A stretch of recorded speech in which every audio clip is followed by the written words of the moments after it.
सुप्रभात बच्चों।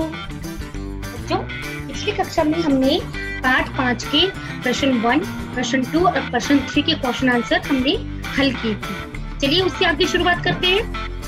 हमारा पार्ट 5 अभ्यास कार्य प्रश्न संख्या 4, किसने कहा, किससे कहा। ठीक है बच्चों, आपको बताना है ये जो वाक्य है, ये जो कथन है, किसने और किससे कहे। तो पहला देखिए, बची कुछ चीजों को भी उपयोग में लाया जा सकता है। तो बच्चों ये वाक्य दादाजी ने कहे और किससे कहे, राहुल से। ठीक है, उसके बाद देखिए, यह तो नई कॉपी बन गई। तो बच्चों ये कथन किसने कहा, आप बिल्कुल सही जानते हैं, ये राहुल ने कहा और किससे कहा, दादाजी से। उसके बाद हमारा आखिरी वाक्य है, जल्दी से हाथ मुंह धो लो। ये वाक्य, ये कथन किसने कहा, मम्मी ने, माँ ने राहुल से। मम्मी भी लिख सकते हो, माँ भी लिख सकते हो। तो बच्चों ये हमारे सही कथन किसने और किससे कहा, हमने ये अभ्यास कार्य किया।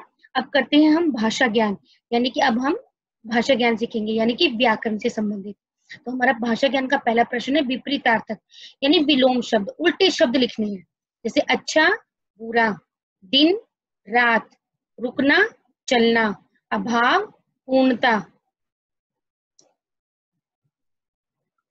पुराना, नया, ऊपर, नीचे, उपयोग, अनुपयोग,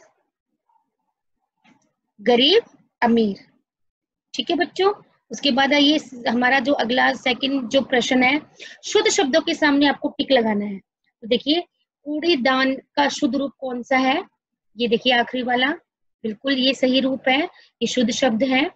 व्यर्थ का शुद्ध रूप है, पाठ में व्यर्थ का शुद्ध रूप ऑफकोर्स, ये भी बच्चों आखिरी वाला ऑप्शन सही है, बिल्कुल हम यहीं पे टिक लगाएंगे। कोतूहल, ये बच्चों हमारा थर्ड ऑप्शन करेक्ट है, कोतूहल, हम यहाँ पे टिक लगाएंगे। ठीक है, विस्मय, अगला हमारा विस्मय का जो सही रूप है वो है सेकंड ऑप्शन करेक्ट है हमारा, विस्मय। और प्रतीक्षा हमारा जो आखिरी शब्द है उसका सही रूप है ये आखिर वाला जो 4th नंबर पे है, प्रतीक्षा। तो जो करेक्ट है हम उसी के सामने टिक लगाएंगे। ठीक है बच्चों, उसके बाद देखिए, कोष्टक में सही सर्वनाम शब्द चुनकर वाक्य पूरे करने हैं। जैसे भोजन करके दादाजी कमरे में चले गए, क्या आएगा, उस, उन्हें, अपने। इसमें सही सर्वनाम शब्द कौन सा प्रयोग करेंगे हम, अपने, कि भोजन करके दादाजी अपने कमरे में चले गए। उसके बाद देखिए ख पाठ, डैश मन में कई सवाल आए, तो इसके क्या लिखेंगे हम, उसके मन में, क्या लिखेंगे, उसके मन में कई सवाल आए। बच्चों जैसे आप वाक्य बोलोगे ना, आपको अपने आप आंसर का पता लग जाएगा कि कौन सा सर्वनाम शब्द हमें लिखना है। जैसे डैश आगे से ऐसी गलती नहीं करूंगा, तो इसमें मैं, उस, तुम, जब हम तीनों को देखेंगे तो हमारा जो सही उत्तर है वो क्या होगा, मैं आगे से ऐसी गलती नहीं करूंगा। ठीक है, क्योंकि बाकी शब्द का जब प्रयोग करके देखोगे तो आपको अटपटा लगेगा। ठीक है, तो हम जो हमें बिल्कुल सही लगता है उसी को हम इसमें प्रयोग करेंगे। जैसे आखिरी 4th नंबर पे देखिए, डैश इन कॉपियों का क्या करेंगे, इसका क्या लिखेंगे कि आप इन कॉपियों का क्या करेंगे। उसके बाद दादाजी डैश माफ कर दीजिए, यहाँ पे क्या आएगा, दादाजी मुझे माफ कर दीजिए। इस प्रकार हम अपने सर्वनाम शब्दों से इनका प्रयोग करेंगे।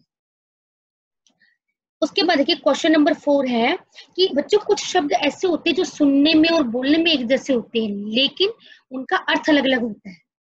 इन ऐसे शब्दों को हम बोलते हैं समश्रुति भिन्नार्थक, यानी कि सुनने में तो, श्रुति का मतलब सुनना, सम का मतलब एक जैसा, कि सुनने में तो एक जैसा, और भिन्नार्थक मतलब जिनका अर्थ भिन्न है, यानी अलग अलग है। जैसे उदाहरण देखिए, राहुल विस्मय से दादाजी की ओर देखने लगा, तो यहाँ पे और मतलब साइड, दादाजी की ओर, दादाजी की साइड देखने लगा। और यहाँ पे देखिए, राहुल का मन पढ़ाई में कम और खेल कूद में ज्यादा लगता था।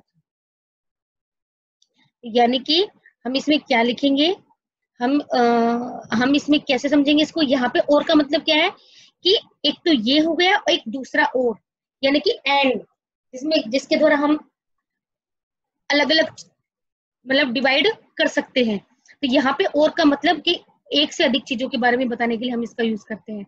और यहाँ पे और का मतलब साइड। तो ये दोनों में और सुनने में एक जैसा लगता है, लेकिन इन दोनों के अर्थ अलग अलग है। अब देखिए जैसे ये है दिन, तो ये दिन का मतलब होता है वार, समय। जैसे सुबह से लेकर शाम तक को हम दिन ही बोलते हैं, तो यहाँ पे वार भी बोल सकते हैं और समय भी बोल सकते हैं, दिन से लेकर शाम तक। और आप इसको वाक्य में भी प्रयोग करिए कि मैं दिन के समय अपने दोस्त के घर गया, ठीक है।